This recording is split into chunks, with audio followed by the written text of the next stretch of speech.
Hello everyone, welcome back to my channel प्रीनावर्स 369। और आज के इस वीडियो में हम एमएससी मैथमेटिक्स मैग्नेटो हाइड्रोडायनेमिक्स का एक बहुत ही important topic magnetic induction equation discuss करने जा रहे हैं, जो कि एग्ज़ाम्स के पॉइंट ऑफ व्यू से काफ़ी इम्पॉर्टेंट है। तो हम इसको स्टेप बाय स्टेप समझेंगे ताकि आप इसको बस रट्टा मत मारो और आप इसको समझ लो। Without wasting any time, let's start magnetic induction equation. The magnetic induction equation for magnetic hydrodynamic flow, ठीक है, solution the modified Ohm's law is, जो हमारा मॉडिफाइड ओम्स लॉ है वो क्या बोलता है कि J vector is equals to sigma of E vector plus cross product of V vector and B vector. इसको इक्वेशन 1 ले लिया हमने मॉडिफाइड ओम्स लॉ को। फिर taking curl on both sides we get, अब इसके आगे हमने कर्ल लगा दिया, इसके आगे भी कर लगा दिया हमने, इन सब के आगे कर लगा दिया। ठीक है, इनको हमने साथ में ले लिया, इधर ये ई है और सिग्मा के साथ ये हमने ऐसे करके लिख दिया। ठीक है, ये इक्वेशन 2 आ गई कर लगा के बोथ साइड्स। तो we know that Maxwell's equations are, अब हम मैक्सवेल्स की इक्वेशन लिखेंगे कि curl E vector is equals to minus curl B vector upon curl T, which implies कि हम इसको ऐसे भी तो लिख सकते हैं कि हम माइनस को इधर ले जाएं, तो curl B vector upon curl T किसके बराबर हो गया, माइनस कर्ल ई के, एंड कर्ल एच किसके बराबर हो गया, जे वेक्टर के। डाइवर्जन बी वेक्टर किसके बराबर हो गया, 0 के। डाइवर्जन डी वेक्टर किसके बराबर हो गया, क्यू के। और डाइवर्जन ई वेक्टर किसके बराबर हो गया, क्यू बाय एप्सिलॉन के। अब यहाँ पे मैं बता रही हूँ आपको कि क्या क्या चीज़ें क्या क्या है, इसको लिखेंगे आपको। और एग्जाम्स में ना टीचर को लगता है कि नहीं इस बच्चे को आता है और वो फिर उस हिसाब से आपको मार्क्स देता है, तो आपने ये ज़रूर लिखना है कि क्या चीज़ आपकी क्या डिनोट कर रही है। तो ई वेक्टर यहाँ पर क्या कर रहा है, इलेक्ट्रिक फील्ड, और बी वेक्टर क्या कर रहा है यहाँ पर, डिनोट मैग्नेटिक फील्ड, और एच वेक्टर क्या कर रहा है, स्ट्रेंथ ऑफ मैग्नेटिक फील्ड, और जे वेक्टर क्या है हमारी यहाँ पर, करंट डेंसिटी, और स्मॉल क्यू क्या है, चार्ज डेंसिटी। ठीक है, तो ये ज़रूर लिखना है बच्चों आपने, इससे आपको अच्छे मार्क्स मिलेंगे। Now using Maxwell's equation and B vector is equals to mu E H vector and D vector is equals to epsilon E vector in equation 2 we get. अब हम इक्वेशन 2 में हमने ये वैल्यूज डाल दी, कौन सी इक्वेशन 2 हमारी, ये वाली, curl J vector is equals to curl sigma of curl E vector plus curl V vector cross B vector. ठीक है, इसमें हमने ये वाली वैल्यूज पुट कर दी। ठीक है, क्या करा, जे वेक्टर की जगह क्या करा हमने, जे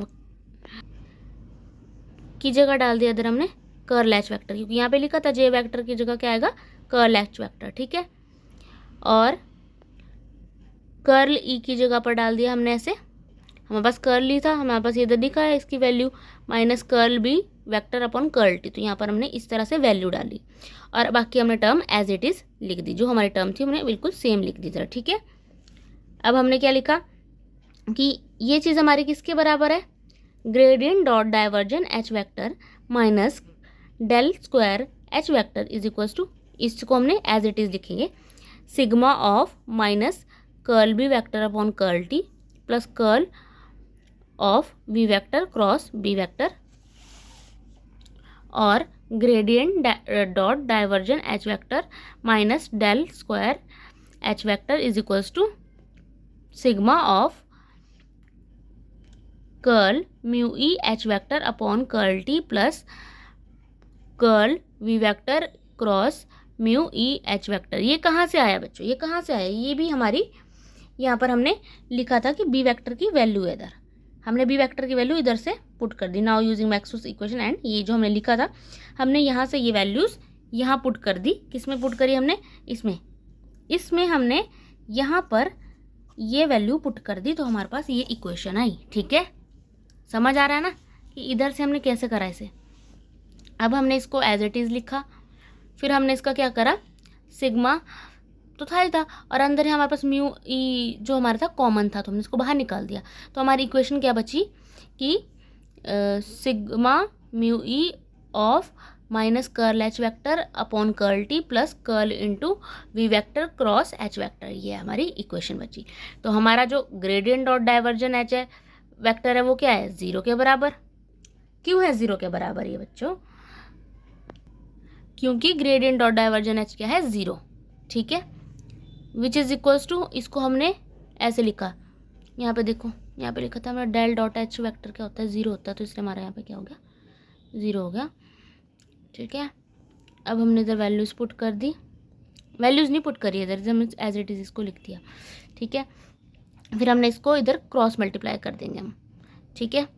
तो हमारे पास ये कैसे आ गया, minus del square H vector upon mu E sigma is equals to, इस चीज़ को हमने, अब ये सिंपल ये टर्म रहेगी यहाँ पर, minus curl H vector upon curl T plus curl of V vector cross H vector, और curl H vector upon curl T is equals to किसके बराबर आ जाएगा, curl of V vector into H vector plus del square H vector upon mu E sigma, ठीक है, ये आ गया हमारे पास। अब हमने इसकी वैल्यू